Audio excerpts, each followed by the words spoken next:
ನಿನ್ನ ಬಗ್ಗೆ ಓದ್ತಾ ತಿಳಿತು. ನೀನು ಸ್ಕೂಲ್ ಟೀಚರ್ ಅಪ್ಪ ಅಮ್ಮಂಗೆ ಹೇಳಿದ್ರು, ಅಂದರೆ ಅವ್ನಿಗೆ IQ ಟೆಸ್ಟ್ ಮಾಡಿಸಿ, ಯಾಕೆಂದರೆ 2.5 ವರ್ಷಕ್ಕೇ ತುಂಬ ಎಲ್ಲ ವಯಸ್ಸಿಗೆ ಮೀರಿದ್ದು ಓದೋದು ಅದೆಲ್ಲ ಮಾಡ್ತಾನೆ ಅಂತ.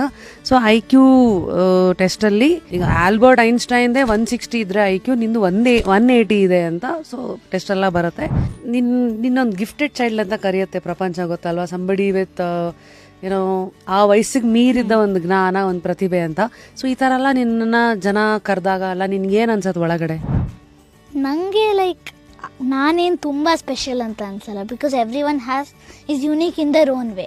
Like one person might be great it singing, ಇನ್ನೊಬ್ಬ ಮ್ಯಾಥಲ್ಲಿ ತುಂಬ ಚೆನ್ನಾಗಿ ಮಾಡ್ತಾನೆ, ಇನ್ನೊಬ್ಬ ಸ್ಪೋರ್ಟ್ಸ್ ತುಂಬ ಚೆನ್ನಾಗಿ ಆಡ್ತಾನೆ, ಆ ಥರ. So every one is unique in their own way.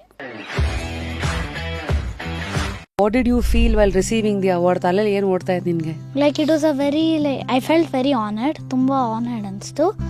ಆಮೇಲೆ ಲೈಕ್ ಆ ಟೈಮಲ್ಲಿ ಮೋದಿ ಜೊತೆ ಇದ್ದೀನಿ ಅಂತ ಒಂಥರ ಮೈ ಬ್ರೇನ್ ವಾಸ್ ಸ್ಕ್ರೀಮಿಂಗ್. ಹೆಂಗೆ ಅಂದರೆ ಲೈಕ್ ಒಂಥರ ನರ್ವಸ್ನೆಸ್, ಆನರ್ಡ್, ಲೈಕ್ ಎಲ್ಲ ಮಿಕ್ಸು ಎಲ್ಲ. ವಾವ್. ಆಮೇಲೆ ಒಂಥರ ಸ್ಕೇರ್ಡುವೆ, ಎಲ್ಲ mix. So it's a sandwich of too many emotions. Many emotions. And ಆಯಿತು.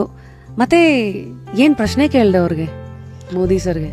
ಅವ್ರಿಗೆ ಲೈಕ್ ಏನು ಕೇಳಿದೆ, ಇಸ್ ದರ್ ವೇ ದಟ್ ಎಲ್ಲ ಮೂಲೆ ಇಂಡಿಯಾದಲ್ಲಿ ಎಲ್ಲರಿಗೂ equal education and health care facility ಸಿಗೋಕ್ಕಾಗತ್ತಾ ಅಂತ.